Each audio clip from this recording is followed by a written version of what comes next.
today we're talking all about, LDL. So I talk about this a lot. So LDL, low density lipoproteins, it's the quote unquote bad cholesterol. This is something I talk about a lot. And it's just, I want to talk about it again today because I keep seeing things and I want to kind of get this out there. So there's a conflict, if you look online, between cholesterol camps. So essentially there's this conflict between the medical consensus and public perception, right? So the cornerstone of preventive cardiology is saying that elevated LDL or ApoB, I'll step back, ApoB is the protein on all the atherogenic lipoproteins, so it's a probably better marker than LDL. So they're kind of a proxy. But anyways, elevated LDL or lipoproteins is a primary and direct cause of atherosclerosis. That's like the kind of understanding in cardiology. That's the theory we're going with. This is understood as the lipid hypothesis, the central organizing principle for decades and decades now. And so this isn't some niche academic debate, right? So cardiovascular disease is huge. It's the number one killer worldwide. We're talking about heart attacks, strokes, things like that. But for some reason, there's significant public skepticism still, fueled by lots of online discourse. If you go online, there's lots of people talking about this, and it creates a lot of confusion for patients and people online trying to make health decisions, right? They read and hear these conflicting things and they get worried. And so for me, I wanted to know, why does this disconnect exist? So how can a medical understanding like the lipid hypothesis, how can it be so fiercely debated outside of the clinics and on the internet? That's really what I'm looking for. And so, that's where we're going to dive in here. So first, I do want to acknowledge there is definitely value for scientific skepticism, right? And I think that's wonderful. Like we used to think the Earth was the center of the universe, right? And someone challenged that. And so I'm not saying that things can't change. They just take a while to do it, and they have to have good, solid evidence to do that. And so I'm not by any way saying like, hey, we shouldn't question things. I think that's great. But undersubstantiated claims can lead to, in this day and age, legitimacy, right? So people have a loud voice, loud platform, and if their views aren't backed up by the same amount of evidence as something else, it can still seem incredibly legitimate, saying, wow, like look at these people talk about it. They're talking with such confidence. That's what's going on. And really, I wanted to introduce the stakes, right? So for me, I think the stakes are huge on this, right? This is my main question. If we get this wrong, if we don't understand this, if one of us is wrong, there could be enormous consequences to this, right? So yes. And so I think that's kind of what it is and where we're going from here. And so the skeptics, kind of what they say is, hey, LDL is not directly related to heart disease. That's pretty much a big thing. And, that's a big claim. When they say that is a big claim, and traditionally when that happens, you have to have pretty solid evidence. And then, there are definitely papers out there, right, that don't fit that entire narrative, right? So there are lots of different articles you can go out there and say, hey, it doesn't fit that perfectly. But there are a handful of papers that kind of have published and show this, but they lack the scale, quantity, and consistency that challenges decades of accumulated research talking about LDL's causal role, in my opinion. I don't think the amount of evidence is there equally, that's for sure. And so the issue is it's an issue of evidence asymmetry, right? So a mountain of data on one side versus a collection of other cherry pick studies on the other side. That's kind of where it goes from here. And I know everyone will say like, oh, you're just cherry picking that, you're cherry picking that. In totality, it seems to me that there's a much higher and more robust literature database for the LDL hypothesis. But hey, that's what we're getting. And once again, I do want to talk about the potential cost of being wrong, right? It's not abstract. It's not just like, oh, like I'm wrong, like nothing happens. Like it's measured in heart attacks, strokes, and shortened lives. That's essentially what it comes down to. That's why for me, this is so important. Once again, I do not care. I'll say this again. I don't care what you do. I do not care if you think, hey, you're wrong. That's fine. That's okay to have adult disagreements. I'm okay with that. But I just want everyone to be informed, right? That's the biggest thing for me, is I have my patients be informed, because I have patients come in, mine's already made up. Absolutely made up. They saw something online that they're not going to do this X, Y, Z. And I can talk to them about it. But a lot of times the decision's already made. And so I just want you to have the information before you make the decision. And that's totally fine. But stakes can be huge here, right? So ignoring this isn't just skepticism. It's not just one thing. It's high stakes. It's a high stakes battle right here. And so that's what we're looking for. And so once again, just want you to have the understanding of why I think about this, so how I think about this, so we can make a kind of informed decision. So I kind of went back and kind of dug into a little history of to where do these like arguments come from? Like how did this come about, right? So we have the traditional medical establishment and then kind of this anti-traditional establishment now here saying, actually, it doesn't matter. And so there's a couple different things I see. So first, it's kind of like the intuition claim, right? So cholesterol is a vital molecule. They'll say, it can't be harmful. Like it's naturally made, it can't be harmful. And it's kind of right. It's intuitive. It's biological. It flames cholesterol kind of as natural, right? Like, oh, that makes sense. And that's it. But really what's happening here is they're conflating cholesterol as a necessary presence in cells with the pathological concentration in the bloodstream. That's like saying sugar is necessary. Glucose is necessary. It's absolutely great. But yeah, when it's 300 milligrams per deciliter in your blood, that's a bad thing. We know that's bad. And so just because something's natural doesn't necessarily mean that. If you also dig back a little bit as well, there's lots of people going back there. Initially starts with, they say, also cherry picking data from Ansel Keys back in the day, saying he looked at different studies across the world, different countries, and saw, hey, on average, cholesterol had an issue, and there was a correlation with cholesterol and heart disease.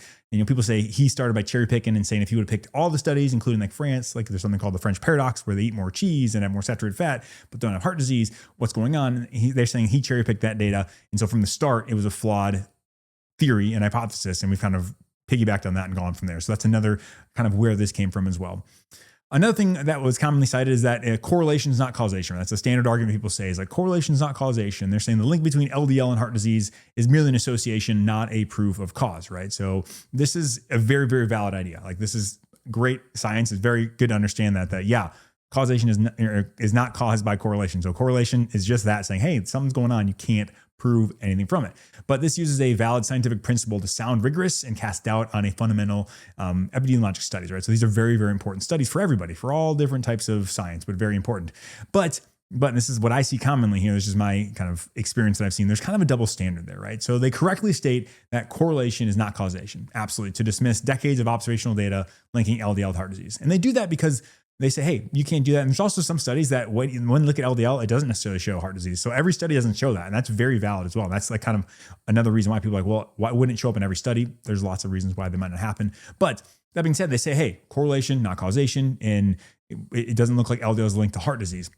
But then they use often even lower quality studies, observational studies, studies that look at saturated fat and heart disease and found that, there wasn't a strong link between saturated fat and heart disease. And they say, hey, look at that. They present this correlational data as if it were definitive proof that debunks the consensus. So they're saying, hey, this is cherry picked. I mean, this is something that I've seen routinely. We say, hey, this, what the research they did, it's garbage. Like, this one, it does not show LDL there. But look at this same study design showed that saturated fat was not linked to heart disease. So what do you say about that? And, the answer would be like, well, what do you say about that? Like, if you discredit one study that's epidemiologic, why are you putting so much weight in the other one?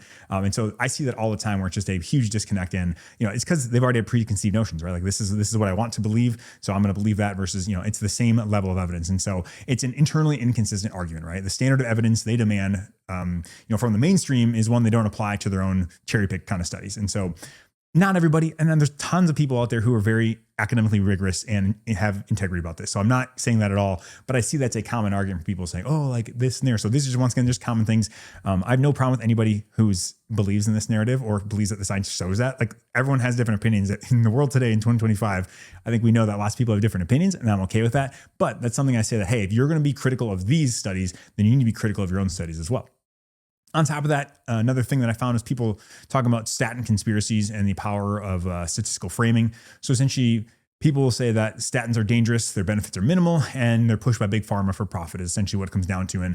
And by having LDL as a target, we can use pharmaceuticals to lower it, so thereby making money for big pharma. And so they say a core tactic that's used is misrepresenting risk reduction. So there's something called relative risk reduction, and a lot of times studies will report that statins have reduced heart attacks by about 30%, right? So it sounds very impressive. But then relative is just like the percent change, really. It's like not that big. So they'll also use something called the absolute risk reduction, where the absolute risk reduction is actually looking at the total amount of people, how much is going down. So they'll say the risk from there drops from 3% to 2.1%, making the absolute risk reduction only 0.9%. So it sounds tiny. The argument would be then, well, if they only present this relative risk, it sounds huge. If you present only this tiny absolute risk, the question is, why would we risk side effects from medication for a benefit less than 1%? And that's actually a really valid question, right? I think it's worth pointing out that relative risk can sound impressive, and that's very, very important to understand that, hey, we talked about relative risk. What is the absolute risk? So I do agree there. We should always look for absolute risk reduction. However, a lot of times that 1%, absolute risk reduction, it's what's seen in the study, right? In the studies, a lot of times a short trial, anywhere from 2 to 5 years, something like that. And so atherosclerosis is a lifelong disease, and the goal of LDL reduction is to lower risk over decades. So you take that 1% risk reduction over 5 years, 10 years, 20 years, 40 years, it can become a huge, huge implication of decreasing risk. So, right, it's just 1% over a couple of years, multiply that, you're getting multiples of that risk reduction. And so that's one of those things where that's one of the issues that I see, but something to think about. And then it's kind of this perfect storm, right? Like, all this is kind of coming up, and then we kind of have this explosion of social media, right? So social media algorithms can produce, I would say, not a lot of differing thought. It's kind of, I'll say, echo chambers is another way of saying that. And I mean, everyone's guilty of this, right? You scroll and YouTube gives you what it wants and what you want. And whether you like that or not, like it just gives you things that it thinks you're going to like and you spend time on. And so whether something makes you happy or makes you sad, they don't care as long as you spend time on it. But this does create an ecosystem where there's these decontextualized arguments, right? You just see these videos over and over and over saying one point of view. And so they're amplified, reinforced, and then everything all of a sudden starts to become legit, right? It looks very legit. And it's like, whoa, this is a legit alternative to the other scientific consensus. Like mainstream's wrong, like big pharma's trying to trap us all. And then it just becomes a vicious cycle over and over and over. And so that's something that I've seen. And I mean, we're all guilty of it. You can just realize like, how did I get scrolling on this? You're like, what the heck happened? And so something to look out for, that's for sure. And so the counter argument then to that, and once again, I'm just kind of laying out the argument here, obviously kind of make clear where I stand currently. But the counter argument to that is, well, we have like the body of evidence seems to point in the direction that LDL is pretty important, is kind of what it comes down to. They say the strength of the LDL causality case comes from multiple different lines of research, right? Different high quality evidence that all kind of point towards the same outcome. And so the strategy, that's the attack of dismantling the skeptics' reliance, right? So they're saying, hey, they find individual studies here and there. The thing with then, okay, we have a bunch of different studies from a bunch of different lines of evidence, from genetics to pharmacology, all those things. Like, could that actually be, what's the chance of those all being wrong in the same direction? Like, oh, we're all wrong in the same direction. So that's one thing we think about. So the first level of evidence and kind of first line is epidemiology. And I've kind of talked about it before. We have some landmark studies that followed massive populations for decades, right? And it kind of established a kind of dose-dependent association with a higher the LDL, the higher the future risk of heart disease. Once again, these are not perfect and not every one of them shows that all the time, but on average, it kind of seems there. And so the critical point is this, like, what's going on here? And it's very, very important to understand this is just a starting point, right? It's the observation that prompts the causality question, saying, hey, this trend's going on. Let's look into it. And so a lot of people stop there saying, oh, like these observational studies are worthless. And I wouldn't say they're worthless, but they're a good stepping stone to say, hey, we see this trend. What's actually going on? Another level of evidence are genetic studies. So like things like Mendelian randomization. So essentially this studies people with genetic variants that give them either a lifelong high or low LDL independent of lifestyle. So their genes have kind of already determined it, whether it's through familial hypercholesterolemia or some issue with the PCSK9 gene. We can get these phenotypes of people who have these specific clinical pictures, clinical situations where they have high or low LDL just based on their genetics. So they're saying pretty much what's happening is people with these genes for high LDL, they tend to get more aggressive early heart disease, and people with low LDL are protected from that. And so essentially what this is nature's randomized trial, right? It kind of severs the link from confounding lifestyle factors and provides powerful proof of a direct causal link or understanding of that. And I know these are also not perfect as well. You can take every study and say they're not perfect, but once again, we're just looking at totality of evidence. So kind of a cool one saying, hey, we're taking all the lifestyle stuff. We're just looking at your genes, and that's kind of very interesting to see. And then the other big group of studies we have are randomized controlled trials, right? So interventional studies, and it's kind of the gold standard here, right? So this is very helpful. Actively intervening by lowering LDL with drugs and measuring the direct impact on heart attacks and strokes. So this is what we're looking at. When we do something about this, what happens? And so first studies are the statin studies. We know those. There's dozens of randomized controlled trials looking at that, and they pharmacologically lower LDL with statins directly significantly reducing cardiovascular events compared to placebos, right? And so some people say, well, it wasn't that impressive. Look at the absolute versus relative. And once again, just looking at directionality here, like what do they point directionally? It seems like it helps that. And some people even say, well, like statins have some other effects, something called pleiotropic effects, meaning they work in other ways as well. Maybe they're anti-inflammatory, and that's the real improvement. So then they did even more studies using different medications, right? Things like ezetimibe, PCSK9 inhibitors. There's other additional randomized controlled trials that use different medications that also lower LDL that seem to prove and point that through entirely different biological mechanisms that we get the same benefit of decreasing heart attacks and all that stuff. So we're having the decreased outcomes with statins, but also non-statin medications as well. And so it's very important. So this is a big thing to show, right? It proves that the benefit is tied to the direct act of lowering LDL or ApoB, not necessarily through other interventions or other things. So that's kind of the idea behind that. So it's kind of what we look for. And yeah, I think those are generally where we're seeing that data coming from, and like the general argument that, hey, like on total, directionally, it looks like we're heading that way. Like it seems like it's pointing in that direction. That's where it's coming from. And yeah, that's kind of where we're at. And so the big thing is though, like, what if we're wrong? That's the question. Like, what if each party is wrong? It's a big thing to look at there. And it's definitely not a benign question, right? So we're measuring a measurable public health outcome, right? So if we have increased skepticism and we don't take medications, what happens? Well, there definitely can be consequences of this, right? So there are real world studies showing that, they looked at a group of people who discontinue their medication versus the other one who kind of continue on. The people who discontinue their medications consistently had a high risk of heart attacks, strokes, death from any cause also. This data kind of transformed the cost of like being wrong from just like this concept to like actually something quantifiable and hard, right? So that's the question I have, people. And once again, I really don't have a horse in this race. I'm just kind of putting out the information that I've seen and kind of go from there. The question is like, what if you're wrong, right? So if you believe that LDL does not matter and you're wrong, and you have a high life accumulation of LDL, that could be a really, really big and big problem. The other end is, well, what if you're wrong? What if you think LDL lowering is beneficial? It turns out it's not. Then you just probably run a medication for a long time. And, there can always be side effects to medications, absolutely. But I wouldn't expect to see the mortality, heart attacks, strokes, like big bad outcomes that we would see the other camp. And so the question is like kind of that balance, right? Like, are you willing to risk A for B? Like, are you willing to risk these potential side effects because you believe this viewpoint? And that's literally every decision we make in our life. So I'm not trying to sound scary, but the idea is every time we take a medication, anytime we do a workout program, anytime we do a diet, whatever it is, you're making a choice of like, hey, I think this is worth it versus these side effects or risks. And so that's something to think about. But yeah, so we always want to think about what's going on in the future, and kind of you can contrast the likely future of a high risk patient who adheres to treatment versus one who rejects it. And that's kind of the cost in terms of lost years, moments or time with family, all those big things. And so it's a lot when you think about it. It's almost a kind of a collective gamble, right? So that's kind of what we're thinking about. So widespread rejection of the standard of care could potentially lead to more issues down the line.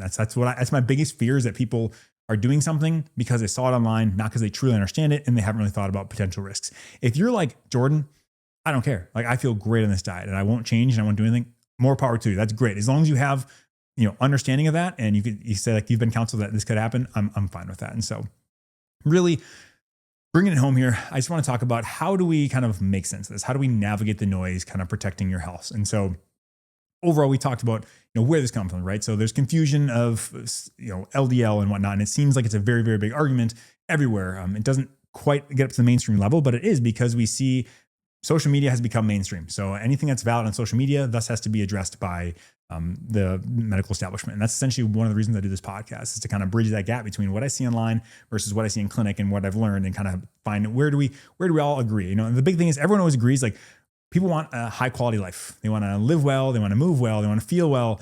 They want to do all these things. And so we all can agree on that. We're just having differing opinions of how we get there. And so that's kind of where we're at. So I do want to always provide a framework for kind of how we evaluate health information, right? So the first things first is, where is this coming from, right? So who's the source? And once again, this is not to gatekeep and say people who aren't, cardiologists, lipidologists have no information. No, it's not the case. Like, obviously, I'm just a dude who I like this stuff. I'm kind of nerd out about lipidology. I think it's fun and I have an interest in this, but I wouldn't call myself an expert by any means. And so I shouldn't be the final word for you by any means. You should be, getting additional corroboration as well. But is there someone who has a general understanding of what's going on in terms of, have they done a lot of research on cardiovascular health, cardiovascular disease? Have they taken care of patients who've done this? That's another big thing. A lot of people can spout information, but if they've never actually taken care of someone, have no real responsibility for someone, that's a whole different thing, right? When I have to be held accountable for what I do, that's a whole big thing. But once again, it doesn't have to be an expert in the field, but at least be talking about it. I see people who are talking very confidently, very, very confidently about statin medications, who don't really have a significant background in science. And once again, not trying to gatekeep, but it's like, if you don't understand at least the base understanding of physiology of it, then it's gonna be hard to really truly understand this and go from there. But that's neither here nor there. Also, if anyone ties to a specific, supplement they're selling you on, right? So, hey, this is the thing, they're wrong, so this is what should be, and then they scare you into consuming something or buying something. That's always questionable as well. This one, usually it's not. I'll be honest with you. Usually people are just saying, hey, eat this diet, and they say you don't do anything. So that's not necessarily a conflict of interest, but you should always be aware of that as well. And then a kind of a thought experiment I like to do is, in my head, I ask, what's more likely? What's more likely? Is it more likely that a group of online personalities are correct, and that every major medical and scientific body on the planet and tens of thousands of scientists who've dedicated their entire lives to this, that they're all wrong and this group of people are right? What's more likely? Once again, I'm not saying that can't be the case. It absolutely could be the case. Pretty much any major scientific, revolution has happened there. The germ theory, people were laughing. He was laughed out of there saying like, no, that's not the case. Like germs don't cause. So like, I'm not saying that's not the case, but I'm just saying with good evidence that we have, like the current encounters that we have lots and lots of literature and multiple avenues of studies and different types of studies. You know, we're in a very, very different place than when we were hundreds of years ago, when people were laughing and saying, oh, like, no, it's humors and whatnot. Like we just have a whole different level of data there. So like today, every single person who studied this for their lifetime, are they wrong? And some other random person online is right.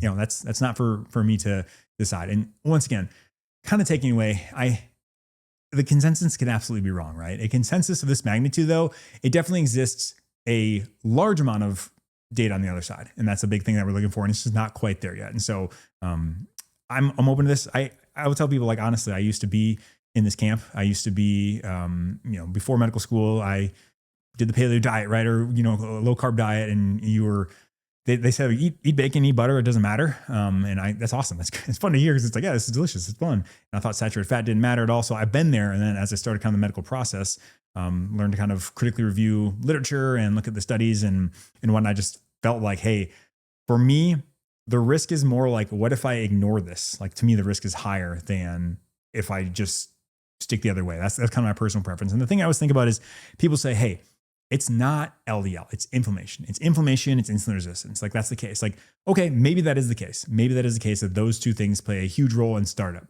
All I know, though, is that for heart disease, what causes it? It is endothelial damage, so disruption to your blood vessels, inflammation, absolutely, and some sort of fuel, right? So LDL or ApoB particles. Like, it's those three things, like, and you cannot take them apart. Like, that's the thing that people are doing today. They're saying, hey, LDL doesn't matter as long as the other two are locked in. Like, show me that. Show me studies of people who've been able to do that you just take that away and then nothing happens. Like, we don't have that yet. That's the big thing for me, is like, you're just banking on like the idea that, oh yeah, this makes sense intuitively and it should be fine. And we do know that insulin resistance is really bad. We know that inflammation is bad for heart disease. But to say that LDL doesn't matter, what you're saying is, essentially in a fire scenario, like the tinder, you're just like lighting sparks next to a huge pile of tinder, which is your LDL. And you're saying, oh, like, I'm good. The sparks never get there. And then all of a sudden wind blows, spark carries over, starts a fire. And so what I'm saying is, life happens and it's very hard to control everything, whether it's stress, whether it's your genetics, whether you get an illness, something happens in your life that leads to stress and leads to inflammation. It's hard to do, other pollutants or exposures, all those things. I just don't think you can control that. That's my biggest thing. I don't feel like I can confidently control every single thing in my life that can guarantee I won't have cardiovascular disease. And so that's kind of where I sit. And that's, once again, the risk equation for me was, hey, I'm more comfortable controlling every risk factor. Do I think blood sugar is important? Yeah. Do I think inflammation is important? Absolutely. Do I think LDL is important? I do. And so I want to improve all those things, right? And it's blood pressures. What's all those things together? For me, why wouldn't we want to kind of bring those down? And so for me as well, I know I keep saying for me, but once again, this is just a kind of where I think about things. If I think about where we are in society today, right? Like, we've had hundreds of years of scientific advancement. So it's not this question of either or, like, oh, you are big pharma versus I'm all natural. And they're trying to get you, like, why can't we mesh the two? I think there's some really, really good things to people who eat like low carb diets and all that stuff. I think it's wonderful in terms of, like, it's hard to eat really a garbage food, right? Although keto has done a good job of making, keto friendly foods that are just garbage as well. But a lot of times these people are eating super, minimally processed whole food diets. That's wonderful. That's great. And we have that. But then we just completely forget that, like, medicine exists and we found things, right? So it's one of those things where, why not use both? If we can control every risk factor, if we know that LDL or those things make up the plaque, right? We know the cholesterol makes up the plaque. Why can't we just turn down all the levers, right? So maybe you like eating in this specific dietary pattern, but maybe we need to take a medication to control our risk factors. Once again, if you don't want to do that, that's totally fine as well. I respect that. It's one of those things where everyone can make their own decision. You're an autonomous adult. I'm okay with that. And I do believe, like, everyone listening to this, I believe, like, you are a human who is worthy of respect and love, and like, you are intrinsically valuable. I believe that. So I don't want to hear the wars of people saying, like, oh, I've heard people say, like, I won't take care of people who eat this way. I mean, just the other day, saw someone who was carnivore and it was, doing great, lost like 80 pounds, doing like reverse diabetes, like blood pressure is normal. Everything is wonderful, but his LDL is through the roof, right? And the problem is he has, 50% stenosis already on a heart scan. And we know that. And there's pretty pretty good data showing that when we have higher levels of that stuff and plaque already existing, that plaque will continue to grow. And I worry that we had a good conversation. We talked about things, but at the end of the day, a lot of times people come into my office already with a decision made, and my job is to kind of just work with them the best we can. And if all I want to be is a pebble in someone's shoe today. I don't expect anyone's going to come to this and listen to this and be like, oh man, that guy totally convinced me. That random dude on the internet convinced me. No, that's not how the internet works. It takes time. It takes hours and hours and hours and lots of repetition, hearing things. All I want to be is a pebble in your shoe, to think like, hey, what if I'm wrong in this situation? And for me, like, I've definitely thought about that a lot. Like, what if I'm wrong? That's a big question. And would I like that? No, of course I would not. Do I think I'm doing something dangerous by my current approach? Like, I don't think that's the case. Like for me, and that's like, I come from a different approach, right? I'm a doctor. My first thing is first do no harm, right? So if there's a chance that somehow I'm wrong and it leads to lots of issues down the line, then I have to live with that. And that's other people who have to live with that. And I hurt other people. So that's a big thing for me. And so, yeah, I'm probably going to be a little more cautious because that's kind of my personality. And that's like the job that I've taken and what I do. So that's kind of how I think about it. But I've been rambling these last probably 10 minutes. I apologize about that. But it's just very, very important. And it means a lot to me because I see people come in not quite understanding, or I've heard the whole story, and I just want to have the story of understanding of both sides. Hopefully I was relatively unbiased. Obviously we know my perspective is a little bit, but I understand that once again, if you come in and we can have a civil conversation on this, like I'm not going to harp on you for if this is how you feel, and that's fine. I'll probably continue to talk and ask questions and try to figure out where you're coming from. But yeah, you're a human and you're important, and yeah, I care about you and I want you the best for you. So that's what it is. But if you are doing this, I'm not your doctor. Listen to your doctor for health advice, right? The internet's for information. Your doctor's where you make the decision, right? So all personal risk, all these things, it's a multifaceted choice, right? Work with your doctor to make a specific treatment that works for you, right? There's going to be potential risks, potential benefits. Use all that stuff. Use your knowledge to ask better questions, have informed conversations, and kind of work together as a team. I think that's the big thing. So that's really going to be it for today, though. I really appreciate if you listened to the end and made it through that. That means the world to me. And if you like this, it would mean the world if you share this with a friend, or if you liked it on YouTube, or just share it around on social media. That'd be wonderful. Just so we can get this out. I think it's an important message for people to hear. But that's going to be it for today. Now get off your phone, get outside, have a great rest of your day. We'll see you next time.